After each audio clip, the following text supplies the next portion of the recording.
At Fox 4, we want you to know we are listening to you. And you told us, even in a better economy, the recession still haunts you. So you want to see stories about people who went through what you went through and came out of it even better than before.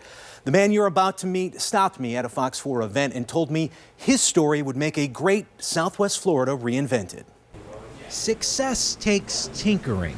You have to find the right wires, play around with the sequencing, and realize it is never as easy as just flipping a switch. I have to create products and businesses. I just do it all the time. Today, Michael Fisher runs Energy Harness. You probably never got to look at one of these up close, but this would be like a parking lot light. It's a cutting-edge company in Cape Coral that manufactures and distributes energy-efficient LED lighting.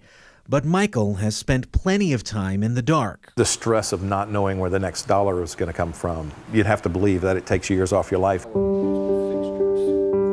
His background is in computer software. We created a company in Fort Myers. We were developing software controls for large telephone systems. And 15 years ago, business was booming. He had big-time clients and was focused on getting even bigger. But 2007 changed everything. All of the telecom companies stopped buying. So we lost 100 customers within a month. At one point, your revenues stopped completely, but your bills continued. He had no choice. He let his workers go and closed the business. I moved from a very large building with a lot of employees to a very small room with a single computer in it. For the next couple of years, he tells me, he had to scratch just to get his family by. I can remember pulling in the gas station and taking my last $3 to put gas in the vehicle and pulling out of the gas station and the yellow warning light is still on. That's when you know, okay, it can't get any worse. He and his business partner worked software jobs when they could, and when there was no work, he tinkered with solar power, always pushing and inventing and never giving up. Solar led Fisher to making innovations with LED. Eventually, we land some LED sales. Finally, we brought in the third person, and he was our first paid employee. You weren't paying yourself at that time? No, we weren't paying. We ran for a couple years without getting paid.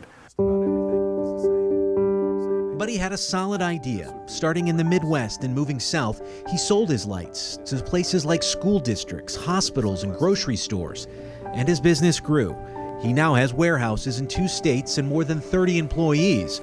But because of the dark times, he's still tinkering. He's now developing lights to use for growing crops. We can recreate the sun, so we can basically build an infrastructure for warehouse-based growing using all of the components that we have. He says he's learned no matter what, you have to keep pushing for something brighter. And never stop. I think that's the key to everything. Tomorrow might be a little better, the next day a little better. Eventually, the sun's shining and everything's good again. If you have a success story we should hear, send me a message on my Facebook page. That's Chris Shaw, Fox 4.